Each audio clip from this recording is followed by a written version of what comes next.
Greetings, traveler.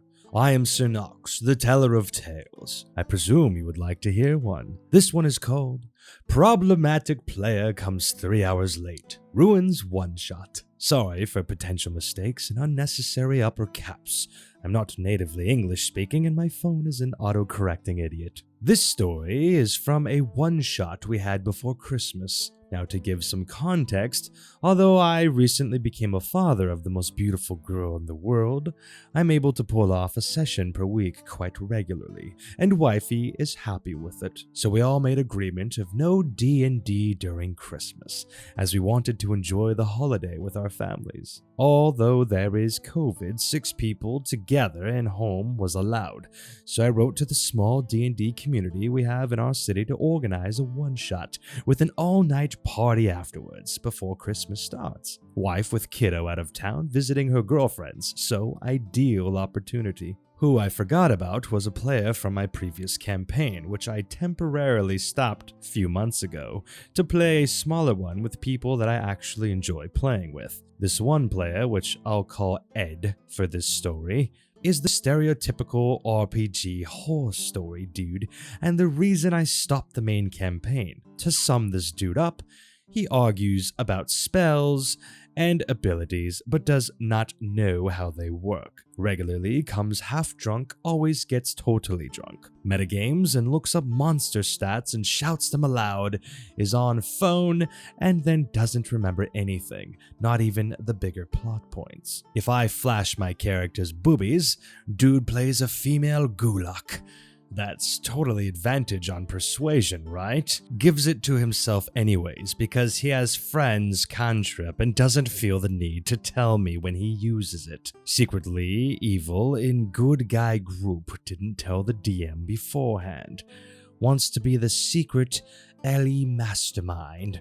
Does stereotypical chaotic rogue crap, is given a cult so he can realize himself, doesn't know what to do. It's what my character would do, then tries to break into a vault in a city where the other character's family rules or robs an inn in the same city during daytime, all in front of that character. I loot the freshly dead PC, I steal my friend's magical shield when he sleeps, I explore chests during combat. That's about it. So this player texts me that he wants to play. My mood is ruined, but whatever. Maybe it will be okay. It's not. The meeting time is at 4 at our place in my flat's garage, which is half my hobby wood workshop and half our D&D dungeon. I was expecting quite big party, but 2 players quit a few days before, and one was to come just to drink afterwards because of job. So I'm left with party of 3. My bro from elementary, high school, and college, my kid's uncle, wife's cousin, and Ed. Uncle is supposed to come sometime late due to work and shopping for D&D.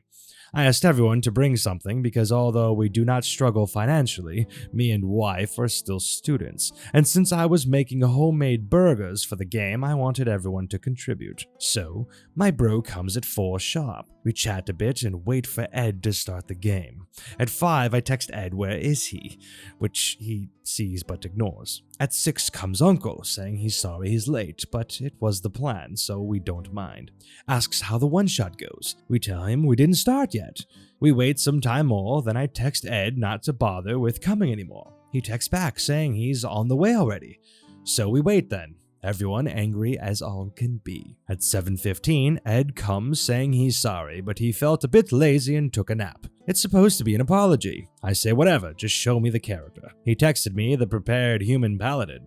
Sadly, that's all he prepared. Race and class. We play level 5 characters. He studies paladin class for some time, then announces he'll rather play the warlock from main campaign, so we do not have a healer. Luckily, bro came with 2 characters prepared, and luckily one can heal. But Ed's warlock is level 6, so I tell everyone to just level up, as it is probably the easiest solution right now. Another problem, the warlock bought some enchantments for his armor, and he did the counting himself. So of course he doesn't remember how much. So I look at the stats to lower them somewhat, and lo and behold, 24 charisma. So we have an argument. He's saying that the enchantments rise the max stat cap, which it doesn't. Whatever, we lower it and start playing. Before the start, Ed presents his contribution to the party food hoard. There's booze, beer, and chips, plus beer, booze, and burgers from me. He presents 2 bananas and 2 mandarin oranges, along with 1 bag of the crappiest quality chips. Not shocking. So we start to play. I need tell you, I intentionally made the start of the adventure a poopy stereotypical railroad. Evil mage stole a wand that summons fantasy creatures. Stop him. There are multiple options. Wherever they go, he's there. Now I made it crappy intentionally to lower standards for the game, but then comes the epic twist. At the end of the fight, the wizard teleports. However, the teleport leads to our real world, 2020, my hometown. We have a great castle, some towers throughout the city, lost underground tunnels, just ideal. But this was supposed to start at about 6, and it's 10 because of the delay, and everyone is too tired, so the crappy part ends with a cliffhanger. Sadly, Ed will probably never see part 2 because I swore an oath to myself that he's never playing at my table anymore. Oh, and extra credit for him because he started complaining about how boring the after-playing party is, and complaining that I didn't bring any girls, and we should go to the town to meet some. 1. Everything is closed. It's COVID now, dummy. 2. I will not leave a party which I prepared and which hasn't started yet. Surprise! Overall, 5 out of 10 experience thanks to the remaining 2 players, but game kinda ruined. Will not invite you again. Well, that concludes our tale for today. If you'd like to hear another, please come back and I shall tell you one.